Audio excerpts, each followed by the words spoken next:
This series contains adult language and includes content that some listeners may find disturbing. Listener discretion is strongly advised.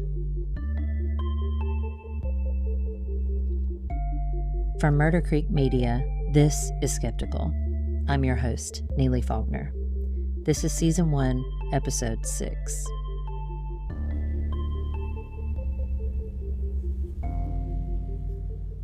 If you're just now tuning into Skeptical, this is one story told week by week. So if you haven't listened to our episodes in sequential order, go back to Episode 1 and start from the beginning. Last week on Skeptical.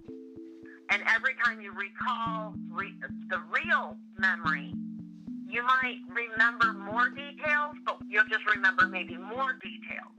When you're trying to pull up the memory of a lie, the details are going to change because your mind does not store it the way that a real memory would be.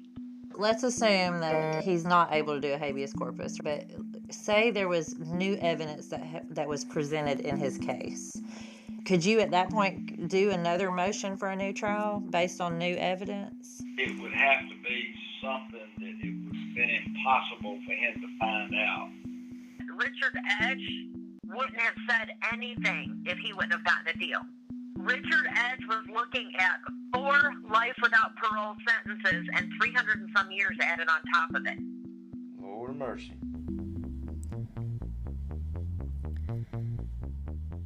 Memory is a fragile tapestry woven from the threads of our experiences.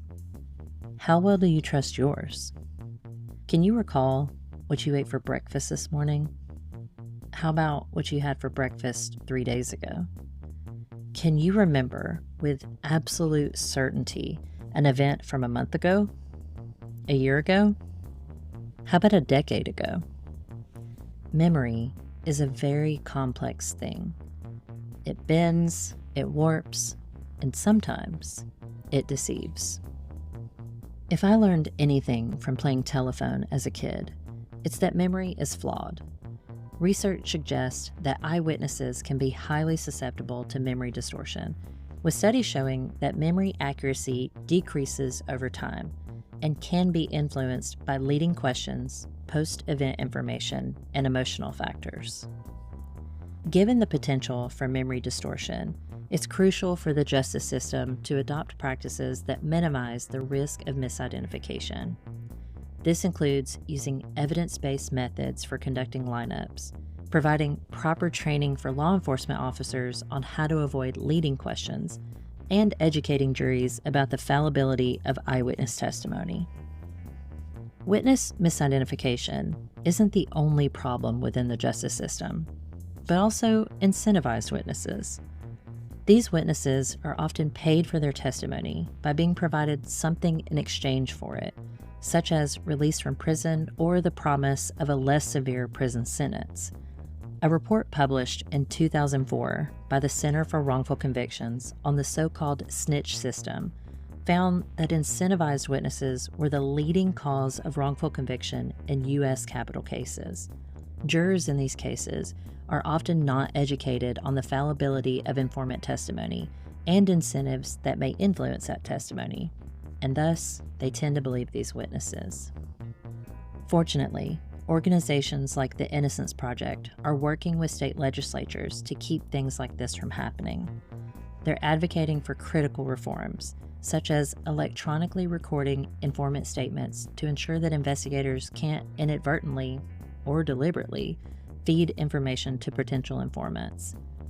They're also pushing for pre-trial hearings specifically designed to scrutinize the reliability of these informants before their testimony can sway a jury. Taking what I know about these topics into consideration, combined with the sketchy witness testimony we discussed in the last episode, I found myself having to think more critically and analytically about the so-called evidence against Daniel.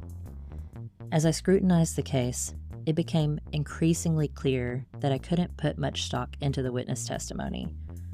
That realization led me to turn my attention to the physical evidence, or lack thereof. In one of our earlier episodes, we discussed the ballistics testimony of Ed Morand, a firearm and tool mark examiner from the Alabama Department of Forensic Science. Moran had testified that because no shell casings were found at the crime scene, he couldn't definitively determine the exact weapons used in Mike's murder. He did, however, speculate that one of the weapons was a .22 caliber pistol, but the other could have been a .38 or a .357 caliber, as bullets from a .38 could be fired from a .357, depending on the weapon. Yet, what still baffles me is why the prosecution placed so much emphasis on Daniel's arrest for the altered firearm, especially since that weapon was a .380 caliber, a gun that would not have been used in the murder. Agent Danny Hester from the Alabama Bureau of Investigation testified that he and his team collected a significant amount of physical evidence from the crime scene. They took carpet samples, a sample from the sofa, a cigarette butt from the backyard, a cup from the kitchen counter, a doorknob, and some switch plate covers. They also dusted for fingerprints and photographed tire tracks in the dirt around Mike's home and at the location where Mike's wallet was found. It seemed like a thorough effort, until you consider the results. Out of all this evidence, not a single piece connected Daniel to the crime scene. No hairs, no fibers, no fingerprints, no blood, no DNA, nothing. There was no physical link of any kind between Daniel and the murder. The tire track evidence has always puzzled me, though. To this day, I can't shake the feeling that the investigation into those tracks was cursory at best, as if they were a mere afterthought rather than a potential key to unlocking the truth. The tracks could have told us something, anything, about who was there that day, yet they seem to have been quickly overlooked, fading into the background of an already murky case. I'm sorry, I don't mean to interrupt you. I apologize, but I have a question to ask you. The tire tracks that they found at the scene was 57 inches from center of tire to center of tire of where the car parked. And they found the same tire tracks at where they threw out the billfold that they found. The same tire tracks. That's the size of a little bit smaller, about the size of a Volkswagen. So this is a small car. Do you know of his family having any small cars like that would have had a small car? Like a compact car. A little small compact car, a little Toyota Camry, a little small Volkswagen, something Lisa, small. his sister, drove small cars. Okay. You know what I'm talking about? Do you remember what it was? What kind of car did you drive at the time? I didn't have one. That's right. Oh, yeah, that's right. Yeah, I went to, I got me a Grand Prix, and when I was working at Consolidated Pipe on an income tax check. That's a nice car. But my mom and them had one. You know what I'm talking about? Yeah. My mom had one. They had a truck. They had a Z28. They had a brown car. I think it was a Toyota. You know what I'm talking about? Yeah. Well, It was 4-speed or 5-speed, I believe. what about? Yeah, actually, if you cut it off, you had to get out and push it to start it. These tire tracks were photographed by Agent Hester, but even he couldn't say with certainty if a plaster mold had been made. As I dug deeper into the case file, something unsettling became clear. Investigators only compared these tire tracks to one vehicle, the car driven by Tony Quince. This decision seemed odd, especially considering that Daniel, who didn't own a vehicle, often drove one of his mother's cars. Yet, no effort was made to compare the tracks to any of those vehicles. Even more shocking, they didn't compare the impressions against the first car at the scene, the one belonging to Mike's mother, Juanita Bernas. Just days after Mike's murder, Hester and another agent from the ABI were driving down Highway 31 in Verbena when a green Nissan Maxima caught their attention. It was speeding, heading in the opposite direction of Hester. Hester initiated a traffic stop, only to find that the driver was none other than Tony Quince, who was already suspected in the murder. The encounter took a strange turn when, after being cautioned about his speed, Tony made an odd and seemingly unprovoked remark. "Oh, y'all think I killed the coach, don't you?" Hester, perhaps sensing something in Tony's tone, requested to examine the car's tires. Tony agreed, and Hester compared the tire patterns to the photograph he had taken of the impressions found at Mike's home. But after examining the tires, Hester determined the patterns didn't match. It was a dead end, but one that left more questions than answers. Why had Tony made that strange remark? And why was the investigation into these tracks so limited? Tracks that could have been a crucial piece of evidence were seemingly brushed aside. As I pored over the case files, searching for any documentation related to motor vehicle registrations, I came up empty-handed. But one physical piece of evidence caught my eye: the cigarette butt found in Mike's backyard. Rumor had it that this cigarette butt had gone missing in the evidence chain, and I confirmed that later in some of the post-trial motions that were submitted by Tony's attorneys. His attorneys were looking for the cigarette butt, hoping to have it DNA tested. If Tony's DNA didn't match, it could potentially pave the way for a new trial. When reviewing the motions about this evidence, I noticed some troubling questions were raised about the handling of evidence in Coosa County. Before the current court clerk took office, evidence from criminal trials wasn't stored securely. The courthouse is an old building plagued with flooding issues, and that meant that documents and evidence from past cases were often stashed in areas accessible to anyone with entry to the courthouse. When the current clerk took charge in 2001, he discovered a chaotic mess of files and evidence scattered about, so he took it upon himself to secure this information, working with staff to organize what they could. Marked evidence was placed in a secure storage area, but there was a significant problem. Some of it was unmarked. If they couldn't identify where certain items belonged, they were simply destroyed. Could the cigarette butt have been included in that unmarked evidence that was destroyed? I guess we'll never know. Even if it resurfaced and was tested, would it truly hold significance? After all, Daniel had confided in me that he smoked around the time of Mike's murder and had visited him at his home in Rockford about a month before his death. It was entirely possible that he could have been there, smoked a cigarette, and carelessly stubbed it out in the backyard before the murder. To me, relying on the cigarette butt felt like a gamble, and I needed more concrete evidence than that. Just a few weeks into my investigation, I received a tip that sent chills down my spine. An anonymous caller, their number blocked, claimed to have crucial information. They said they believed they knew where the murder weapons could be found. According to this source, the guns hadn't been discarded over the bridge at the Coosa River, as Tony Quince had said in his jailhouse confession. Instead, the caller said he believed they were buried within a mile of Mike's home on an old church property. After hanging up, adrenaline surged through me as I prepared to act.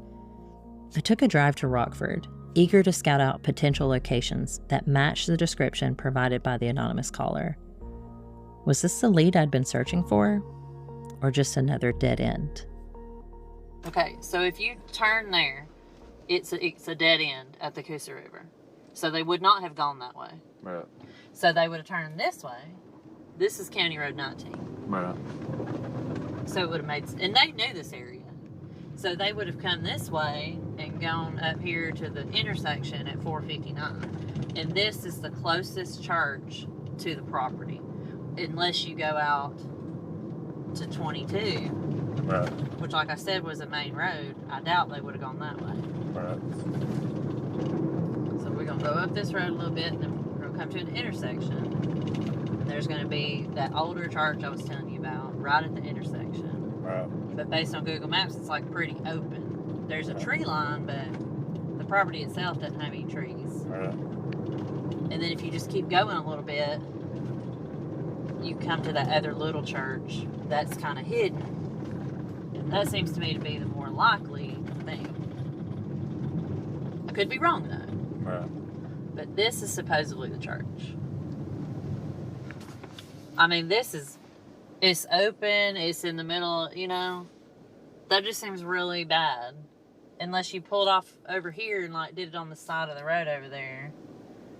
You get what I mean? Yeah, but I mean, you could always have parked behind the church and hidden yourself, though. Pull it that way. Right, but he was killed on a Wednesday. So church would have been empty. I get that. And that may have made it real easy for them to hide their car and stuff, pulling into where there were other cars, you know what I mean? Yeah. See, now this, I'm assuming this is cemetery. Or... So they could have gone up that way. Right. And correct. buried it in the cemetery, in which case it would be not very likely that it would have been found. Right. Especially if I don't know if they were still burying people here in 95 or if they still do today. Now watch this church. Right. And see, this is a lot more secluded. this one back here would be a little more logical. It's not, I mean, there ain't even a church here now, you know? Right. But in 95, It was probably open in 95. this may have been the church in 95, and that down there may not even been there. No, it was there. Was it? Because that's what I thought too. Right. But it says it was established in 1895. We arrived at an old abandoned church tucked away in the area the caller had described. The building stood silently, its weathered wood and peeling paint signaling it had likely gone years without visitors. Exactly the kind of place where someone might slip away unnoticed to dispose of 2 guns. The property was isolated, set back from another church on a road that seemed to have forgotten the touch of traffic. Just like Mike's place, thick foliage surrounded the perimeter of the property, with overgrown trees and grass that hinted at a long forgotten past. In the South, churches rise on nearly every corner, and Rockford, Alabama is no different. But this one felt different, its silence almost oppressive. We wandered the grounds for a while, taking in all the scenery. As we prepared to leave, a heavy stillness settled over us. It was as if the land itself was whispering that we were closer to the truth than we realized. There's a lot of property around these 2 churches that could have, no, if that story's true and the guns were buried somewhere around this property or on this property, there's a lot of property here that they could have buried them anywhere. Yeah. That's what I was saying. Like, we'd have to come out here one day with a metal detector and just walk around, you know? Yeah. A few weeks later, I returned to the church site, this time with a few friends in tow. You've met Carla and Kaylee in earlier episodes, but Jenny is new to our story. She's familiar with the case and just so happens to have a knack for metal detecting, a skill we desperately needed. It was a scorching hot Saturday afternoon, the kind of heat that wraps around you like a heavy blanket, making the air feel thick. The 4 of us stood there, metal detectors in hand, ready to uncover the buried guns I'd heard about from the anonymous caller. Now, I should mention that apart from Jenny, none of us had a clue how to operate these metal detectors. So, as you'll hear in the audio, there are plenty of moments where we got overly excited, only to discover we'd spent a good 10 minutes digging several inches into the dirt just to unearth a rusty pull tab from an old Coke can. Something right here. And there's something right there. There's something she keeps hitting. It's probably just a rock. Oh, is this telling me it's a... It was real loud, but I'm going to show you, these things will be hell. A beer tab. all that for a beer tab? That's what happens. Well, look, mine is, look, this goes off and it'll say the silver range or whatever. Mm-hmm. What does that mean? It's a quarter? It's in your silver, a dime. Oh, no, it was popping up bigger than that, but that's what it's saying, it's a quarter. All in all, we spent about 3.5 hours wading through the thick, high grass and tangled weeds. Jenny's husband happened to drive by while we were searching and stopped to see what we were up to. And together, we followed the path of an old mining trail. As we walked, Jenny's husband pointed out something intriguing.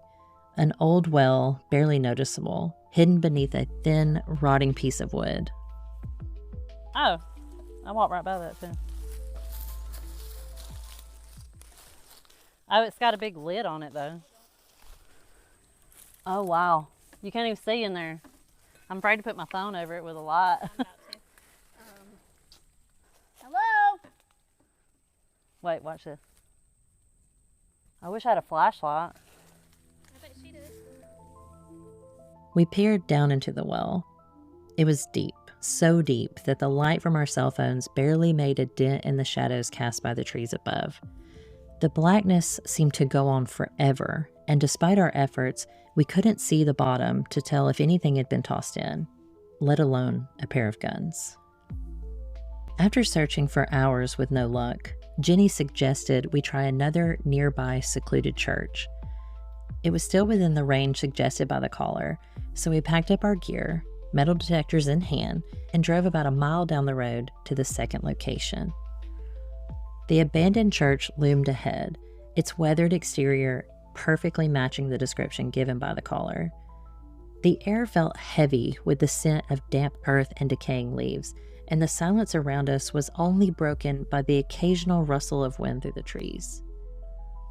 As we stood there, the 5 of us now were split. Some of us doubted that the weapons were buried on this property, while the others felt a nagging sense of possibility. Despite our uncertainty, we decided it was worth a shot, so with the sun beginning to dip low on the horizon, we set out to search once more before we lost light. As we searched, I found myself drawn to a small, seemingly insignificant mound of dirt, partially obscured by a blanket of pine straw. Up until that point, my metal detector had been fairly quiet, offering only the occasional half-hearted beep. Each time, the screen would flicker, only to disappoint with the usual. Penny, aluminum can, pull tab, nickel, all just random forgotten debris buried beneath layers of time. But as I swept the detector over this particular mound, something changed. The silence was abruptly shattered by a rapid series of beeps, louder and more insistent than anything I had heard all day. The detector seemed to pulse with energy, the screen flashing repeatedly as it tried to interpret what lay beneath the surface. I froze, my heart pounding in sync with the beeping, which had now turned into a relentless, almost frantic rhythm. The screen kept flashing the word iron over and over, as if trying to tell me I had stumbled upon something significant. I could hardly breathe as the realization sank in. This unremarkable mound, camouflaged under layers of pine straw and earth, might be hiding something extraordinary. My mind raced, envisioning the possibilities of what could be buried just inches below. Was this the spot? Had we finally found what we were searching for? I glanced around at my friends, their expressions mirroring my own, a mixture of hope, disbelief, and sheer determination. This was it. This was the break that we needed. I'm picking up some iron, Jennifer. It is very soft. I said I'm picking up some iron. All right, try again. All right.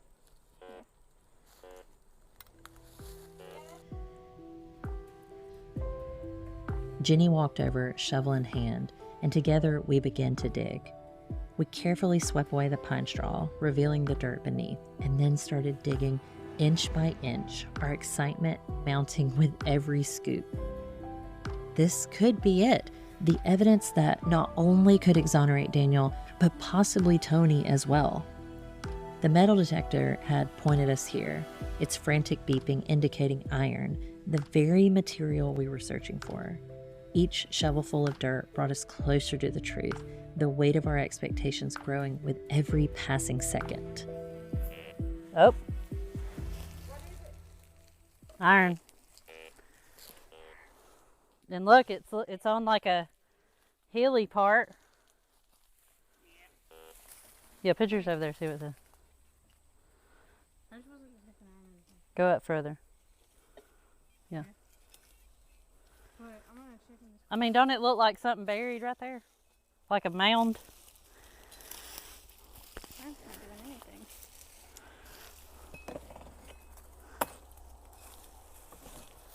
can't tell what's in there. Picking up there and there. All over this place. I'm not picking anything up on it. There's definitely iron. You want me to dig it?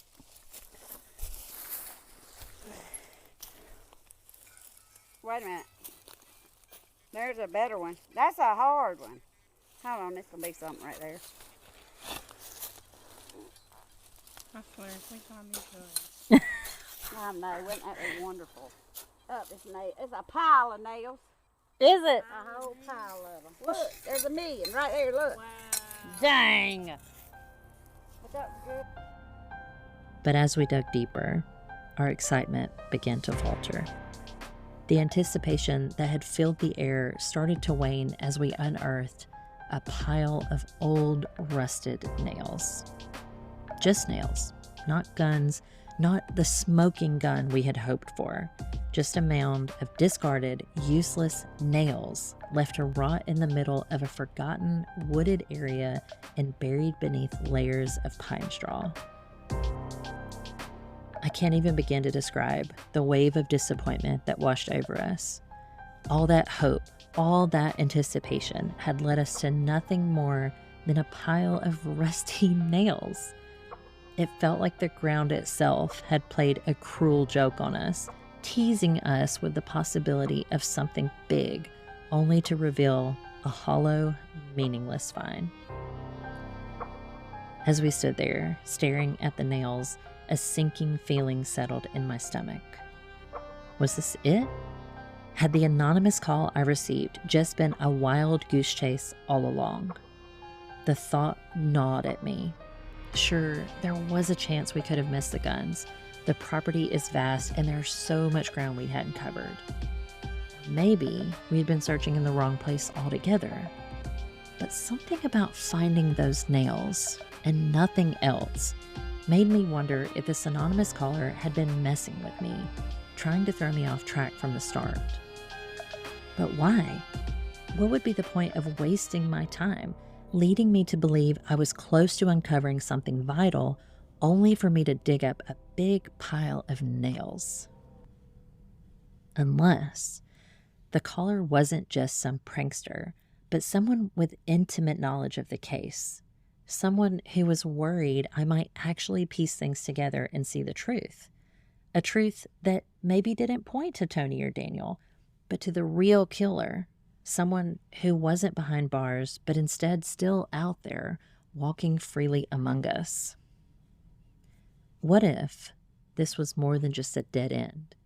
What if this was a deliberate attempt to steer me away from the real story, to keep the truth buried and the real killer hidden in plain sight?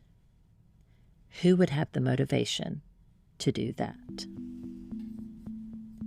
Next week on Skeptical. And it goes on to say Jason Posey, 23, of Chilton County, was shot in the upper body with a .38 caliber handgun December 10th as he and Ziegler were driving from Clinton to Montgomery. Oh my God. Like they're cousins. Right. Jason Posey, Aronde, and Tony are all first cousins. I mean, I've heard the story too. I heard the rumors too, so you know what I'm saying? You don't have to say whatever it is you're trying to say. He had talked to the police and all. Right. That is crazy. When I read this, immediately what I thought, because it says in here it's a .38 caliber handgun. Okay. That's exactly what I'm thinking. Skeptical is a production of Murder Creek Media. It's created, written, and narrated by me.